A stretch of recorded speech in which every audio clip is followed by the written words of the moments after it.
Hello दोस्तों, स्वागत है आपका कॉमिक्स टाइम्स में। और आज हम शुरू कर रहे थे एक और बेहतरीन कॉमिक्स जिसका नाम है स्वर्ग का शैतान। ये इसका पहला पेज आप देख सकते हैं दोस्तों। और अभी तक आपने हमारे चैनल को सब्सक्राइब नहीं किया दोस्तों तो प्लीज़ सब्सक्राइब कर दें। चलिए शुरू करते हैं बिना समय गंवाए। विश्व के विभिन्न देशों में अचानक ही बड़े बड़े तूफान आने लगे थे। यह तूफान साइक्लोन और टॉर्नेडो की तरह होते थे। सैकड़ों लोग इनका शिकार हुए। भारत में भी बनारस शहर के गंगा घाट पर तूफान आया। कर्नल विजय का सहयोगी कैप्टन विकास उस समय वहीं था। उस तूफान में एक विदेशी लड़की की भी मुसीबत में फंस गई थी। ओह वह लड़की आई। तूफान थम गया तो विकास लड़की के निकट गया और उसे सहारा देकर उठाया। लड़की ने अपना नाम हवा बताया और अपने डैडी का नाम नोवा यानी नूहा बताया। हवा अपने डैडी के साथ पैराडाइज नामक टापू पर रहती थी। विकास को यह सारी बातें बड़ी विचित्र लगी थी और वह सोच में पड़ गया था। हवा यानी ईव और नोवा यानी नूहा, यह दोनों नाम बाइबल और कुरान में मौजूद हैं। पवित्र किताब के अनुसार हजरत नूहा के ज़माने में एक बड़ा तूफान आया था। तूफान से पहले खुदा की तरफ से नूहा को हुक्म मिला था कि वह एक बड़ी किश्ती बनाए और हर जाति के जानवर, इंसान और पक्षियों का एक एक जोड़ा उसमें रख ले। नूहा ने ऐसा ही किया। एक तूफान आया, सब कुछ तबाह हो गया, केवल नूहा की किश्ती बच सकी। बाद में उस किश्ती में बचे रहे जीवित प्राणियों ने यह दुनिया दोबारा आबाद की थी। बनारस से वापस आकर विकास सीक्रेट सर्विस के चीफ जनरल दुबे से मिला और उन्हें हवा के विषय में बताया। जनरल दुबे ने कहा, मैंने तुम्हें बनारस भेजा ही इसीलिए था कि तुम्हारी मुलाकात हवा से हो जाए। दरअसल जो तूफान आ रहे हैं उनके विषय में वैज्ञानिकों का मत है कि वह प्राकृतिक तूफान नहीं है, कोई अज्ञात शक्ति इनके पीछे है। मज़े की बात यह है कि जिस देश में भी यह तूफान आते हैं वहाँ हवा और उसके डैडी नोवा को देखा जाता है। वे दोनों संदिग्ध हैं, इसीलिए मैं चाहता हूँ कि तुम हवा से दोस्ती बढ़ाओ और उसके टापू पैराडाइज पर जाकर देखो कि वह क्या हो रहा है। कर्नल विजय इन दिनों एक कॉन्फ्रेंस में भाग लेने लंदन गए हुए थे, इसीलिए विकास अकेला ही पैराडाइज पहुंचा। नोवा और हवा पहाड़ियों के ऊपर बने एक किले में रहते थे। विकास हवा से मिलने किले में गया। किले में कड़े सुरक्षा प्रबंध थे। विकास यह देखकर हैरान रह गया कि किले में हर जाति के जानवर और पक्षी का एक एक जोड़ा मौजूद था। फिर उसकी मुलाकात नोवा से हुई। नोवा के साथ कुछ वैज्ञानिक भी थे। किले में आदम नाम का एक नवयुवक भी था। विकास को विश्वास हो गया कि नोवा जरूर कोई भयानक षड्यंत्र तैयार कर रहा है। उधर नोवा को भी विकास पर संदेह हो गया कि वह भारतीय जासूस है, अतः उसने विकास को बंदी बना लिया और उससे सच्चाई उगलवाने के लिए उसको हिप्नोटाइज करने का इंजेक्शन लगाया। इंजेक्शन आदम लेकर आया था। इंजेक्शन लगने के बाद विकास एक सोफे पर गिर गया था। अब यह सब अब यह आप यह सब इसी सेट के में प्रकाशित कथा स्वर्ग का कैदी में पढ़ चुके हैं। अब आगे पढ़िए। और कुछ क्षण सोफे पर लेटा रहा, फिर उसे एहसास हुआ, अरे मैं तो बिल्कुल ठीक हूँ, इंजेक्शन का मुझ पर कोई प्रभाव नहीं हुआ, मेरा दिमाग पूरी तरह मेरे काबू में है। नोवा ने उससे सवाल पूछना शुरू किया, अब बताओ तुम कौन हो और यहाँ तुम्हें किसने भेजा है? मैं सच कह रहा हूँ मिस्टर नोवा कि मैं एक पत्रकार हूँ और यह मिस हवा से मिलने आया हूँ। आधे घंटे तक नोवा उससे सवाल पूछता रहा। वह झूठ बोलता रहा। अंततः में नोवा ने झल्लाकर कहा, समझ में नहीं आता क्या गड़बड़ है? मेरी सूचना के अनुसार तुम जनरल दुबे के एजेंट हो, यानी भारतीय जासूस हो। हिप्नो इंजेक्शन के बाद कोई झूठ नहीं बोल सकता, लेकिन मैं भी झूठ नहीं बोल रहा सर। अभी मैं कुछ नहीं कह सकता, इसीलिए जब तक मैं तुम्हारी ओर से संतुष्ट नहीं हो जाता तुम्हें यहीं किले में रहना होगा। मैं यहाँ नहीं रह सकता। मेरी इच्छा के बिना तुम यहाँ से बाहर नहीं जा सकते मिस्टर विकास। मेरा कहना मानोगे तो यहाँ मेहमान की तरह रहोगे, और अगर जिद करोगे तो तुम्हें एक कमरे में कैद कर दूंगा। इसका कहना मानने में ही भलाई है। मैं यहाँ आज़ाद रहूँगा तो इधर उधर घूमकर स्थिति को समझ सकूँगा। विकास ने हथियार डाल दिए तो नोवा ने उसे रहने का प्रबंध वहीं एक कमरे में कर दिया। अपने कमरे में आकर उसने सोचा, मुझे हैरत इस बात की है कि मुझ पर हिप्नो इंजेक्शन का असर क्यों नहीं हुआ। ओह माय गॉड, मैं तो भूल ही गया था जनरल दुबे ने कहा था कि हमारा एक एजेंट पहले ही किले में काम कर रहा है। तो क्या उस एजेंट को पता चल गया है कि मैं कौन हूँ और संभव है उसने किसी प्रकार इंजेक्शन की दवाई बदल दी हो? जरूर यही हुआ होगा, लेकिन वो एजेंट कौन है? फिर अचानक उसके मस्तिष्क में विचार आया, मुझे एक बार फिर यहाँ से फरार होने की कोशिश करनी चाहिए। वह उठकर कमरे से बाहर आ गया। कॉरिडोर में कोई नहीं है। वह कॉरिडोर से आगे बढ़ा। कॉरिडोर के मोड़ पर जैसे ही वो घूमा, कहाँ जा रहे हो तुम? मारे गए। मैं जरा बाहर घूमना चाहता हूँ। तुम बाहर नहीं जा सकते, अपने कमरे में वापस जाओ। ओके। वह अपने कमरे में वापस आ गया। यहाँ से फरार होना तो मुश्किल है, अतः बेहतर यही है कि मैं यहाँ चल रहे गतिविधियों को जानने की कोशिश करूं। नीचे तहखाने में प्रयोगशाला है, किसी तरह वहां पहुंचने की कोशिश करता हूं। तभी दरवाज़ा खुला। अरे आप सीसी, यह क्यों आई है? दरवाज़ा बंद करके एनी निकट आ गई।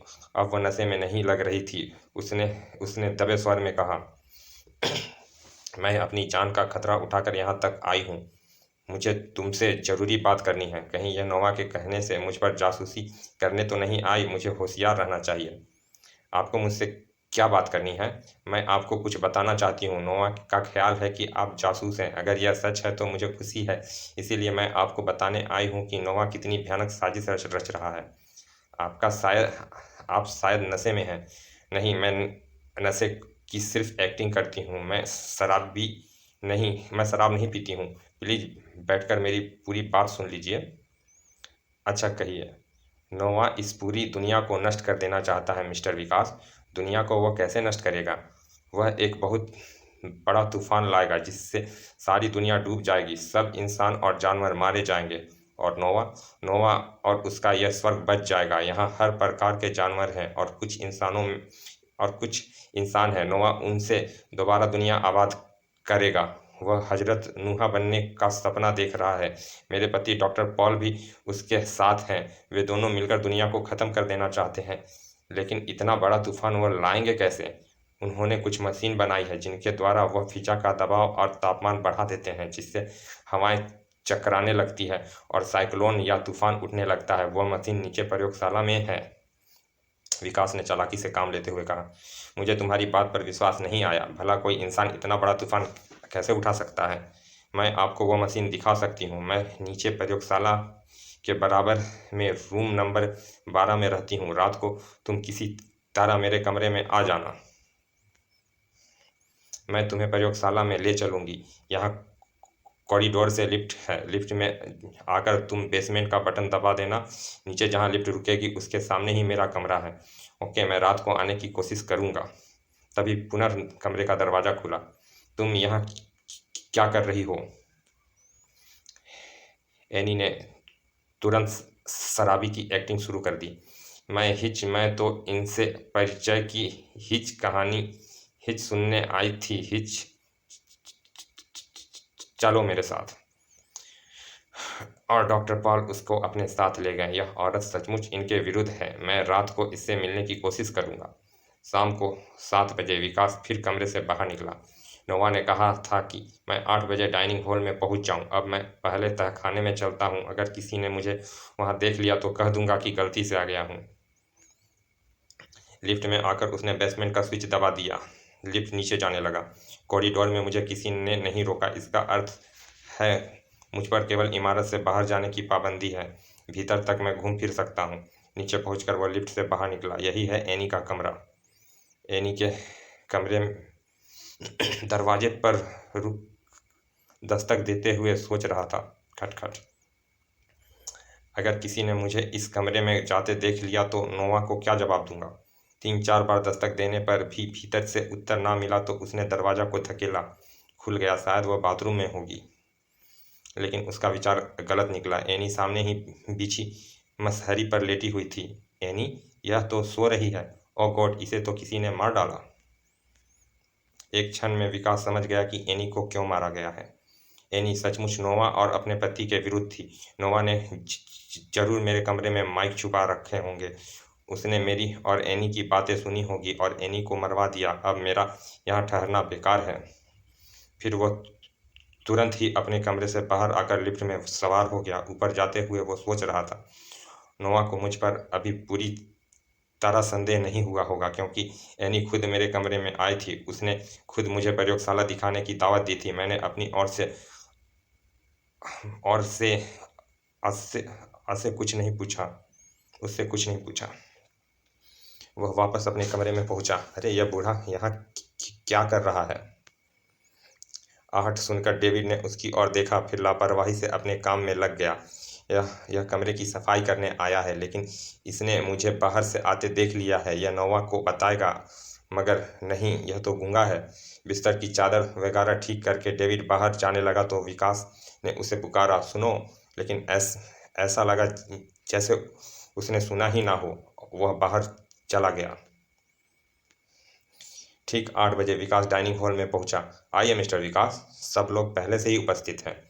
विकास बैठ गया। एनी कहाँ है? वह आराम कर रही है। आप लोग खाना खाइए। आराम? हाँ, वह बेचारी आराम ही तो कर रही है, लेकिन मैं उसके बलिदान को बेकार नहीं जाने दूंगा।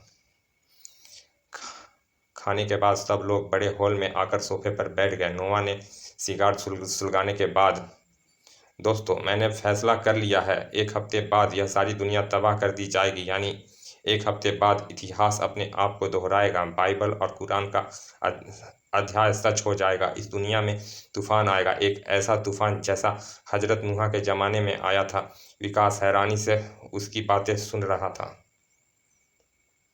नोआ कह रहा था, बाइबल और कुरान के अनुसार खुदा ने नूह को हुक्म दिया था कि वह एक किश्ती बनाए और उस किश्ती में दुनिया पर आबाद हर जानवर व इंसान का एक जोड़ा रख ले। खुदा इस दुनिया पर से हर जानदारों को ख़त्म करके नए सिरे से दुनिया आबाद करना चाहता था, क्योंकि उस समय दुनिया में अच्छे लोग नहीं बसते थे। खुदा के हुक्म पर नूह ने एक विशाल किश्ती बनाई और अपने साथियों तथा सभी जानवरों के जोड़ों को उसने सवार किया। फिर खुदा ने तूफान भेजा। लगातार मूसलाधार बारिश होने लगी। 40 दिन तक बारिश होती रही। चारों तरफ पानी ही पानी हो गया और सारी दुनिया डूब गई। सिर्फ नूह की किश्ती बच सकी। उस किश्ती में बचे रहे इंसान और जानवरों से यह दुनिया फिर से आबाद हुई। कुछ क्षण बाद वह फिर बोला, आज भी दुनिया की यही हाल है। पाप बहुत बढ़ गया है। मानवता समाप्त हो चुकी है। इसीलिए जरूरी है कि इस दुनिया को तबाह कर दिया जाए और दोबारा एक नई दुनिया बनाया जाए, और यह काम मैंने करने का फैसला किया है, कहकर उसने विकास की ओर देखा। मिस्टर विकास, तुम खुशनसीब हो कि ऐसे वक्त में किले में आ गए। तुमने देख ही लिया है कि मैंने सारे प्रबंध कर लिए हैं। 1 हफ्ते बाद यह पूरी दुनिया तबाह हो जाएगी। सिर्फ यह किला और इसमें रहने वाले बच सकेंगे। मैं यह भी बता दूं कि मुझे तुम पर जासूस होने का शक है, लेकिन इससे अधिक परेशानी की बात मेरे लिए यह है कि कल हिप्नो का इंजेक्शन लगने के बाद भी तुम पर दवाई का असर क्यों नहीं हुआ था। आज मेरी वह परेशानी दूर हो गई। मैं आपकी बात का मतलब नहीं समझा मिस्टर नोवा। मतलब यह है कि कल विकास को इंजेक्शन दिया गया था, जिसमें हिप्नोटाइज करने वाली दवा नहीं थी। एक गद्दार ने इंजेक्शन की दवाई बदल दी थी। गद्दार? हाँ, हमारे बीच एक गद्दार है। मुझे सूचना मिली थी कि एक भारतीय जासूस किले में है। गुप्त रूप से उसकी खोज कर रहा था, लेकिन मुझे सफलता नहीं मिली थी। मगर कल उस मूर्ख जासूस ने समय को अपनी ओर इशारा कर दिया। अब मैं उसे पहचान चुका हूँ। कौन है वो, और आपने उसे कैसे पहचाना? डॉक्टर पॉल, कल मैंने आदम को आपके पास भेजा। हिप्नो इंजेक्शन मंगवाया था। आपने इंजेक्शन दिया और आदम लेकर मेरे पास आया। मैंने खुद वह इंजेक्शन विकास को लगाया था। अब सोचिए, वह इंजेक्शन 3 आदमियों के हाथों से आया था, आपके आदम और मेरे। मैं तो दवाई बदल नहीं सकता था। आप भी गलत दवाई नहीं दे सकते थे। इसीलिए सिर्फ आदम ही यह काम कर सकता था। कहने का मतलब यह है कि आदम ही वो गद्दार है, कहकर उसने आदम की ओर देखा। क्यों आदम, मैं ठीक कह रहा हूँ ना? तुम 6 वर्ष पहले मुझे रोम में मिले।